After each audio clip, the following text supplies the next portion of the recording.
በርግጥ በውስጣችን ያሉ ችግሮች እኛው ጀምረን እኛው የምንጨርሳቸው ብቻ አይደሉም። የጠንባሮ አባቶች አንድ አባባል አላቸው። ከብት ሲገዛ የሌሉ አሞሮች ከብት ሲታረድ በአካባቢው ያንዣብባሉ ይላሉ። ከብት ስንገዛ ብር ያላዋጡ፣ ከብት ስንገዛ የትኛውን መግዛት እንዳለብን ለምርጫ ያላማከሩ አሞሮች፣ ጭልፊቶች ከብቱ ሲታረድ ግን ያንዣብባሉ።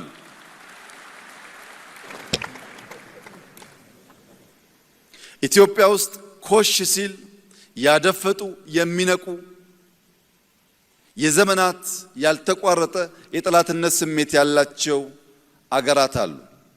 የኢትዮጵያን ታሪክ ከጉንደት እስከ ጉራ፣ ከአድዋ እስከ ማይጮ፣ ከካራማራ እስከ ባድመ እያንዳንዱን ብትፈትሹት ስንገነባ ያደፈጡ፣ ስንጨቃጨቅ እድል ጊዜ ጠብቀው ጣልቃ ሽብልቅ እየገቡ መሻቶቻችን እንዳንከውን የሚያደርጉ ኃይሎች አሉ።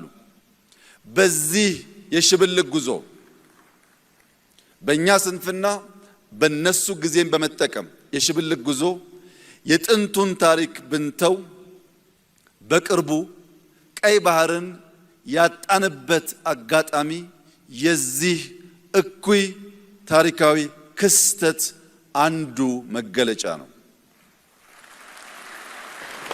ኢትዮጵያ ለሺህ ዘመናት ያስተዳደረችውን በባለቤትነት የያዘችውን ለራሷም ለከባቢውም መጠቀሚያ ያኖረችውን ቀይ ባህር ያልተመረጠ መንግስት፣ ያልተወያየ መንግስት በሸፍጥ ኢትዮጵያን የጂኦግራፊ እስረኛ እንዲያደርግ ያደረገበት ዋናው ምክንያት በውስጥ ያለን ስንፍና እንጂ የኢትዮጵያን መሻትና ጥቅም ማስቆም የሚችል ኃይል ስለነበረ ስላለ ስለሚኖር አይደለም። ሁልጊዜም ጥቅማችን አሳልፈን የምንሰጠው ስንገነባ ያልነበሩ፣ ስንሿኮት ስንጣላ የሚያንዣብቡ አሞሮች ስላሉ ነው። አሞራ ሲታረድ ይመጣል፣ ሲገነባ የለም። ህዳሴን ስንገነባ እኛ ጋር ያልነበሩ፣ ከተሞቻችን ሲያሸበርቁ እኛ ጋር ያልነበሩ፣ ልማት ስንጀምር እኛ ጋር ያልነበሩ፣ እርስ በርስ ስንጨቃጨቅ ግን ከየት መጡ ሳይባሉ ጥይት ሲያቀብሉ፣ ብር ሲያቀብሉ፣ በሚዲያ ፕሮፓጋንዳ ሲያደርጉ ይታያል። እጅግ የተከበረው የኢትዮጵያ ሕዝብ አንድ ነገር ልብ እንዲል እፈልጋለሁ።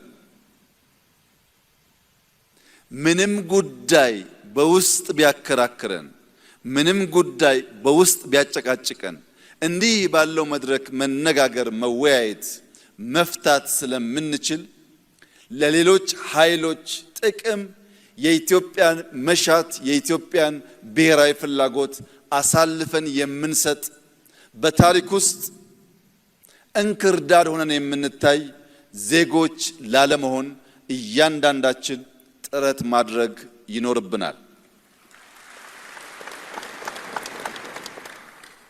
በኢትዮጵያ ሰማይ ላይ ለሚያንዣብቡ አሞሮች ያለኝ መልእክት ከብቱን መርጠን የምንገዛ እኛ ነን። የቅርጫውን ባለቤት የምንወስን እኛ ነን። የተረፈንን የማንፈልገውን ካልሆነ በቀር የትኛውም አሞራ በጉልበት ከየትኛውም ቅርጫ መደብ ላይ አንዲት ኪሎ ስጋ መውሰድ እንደማይችል ላረጋግጥላቸው እፈልጋለሁ። ስንፈልግ ስንወድ ለማጋራት ዝግጁ ነን።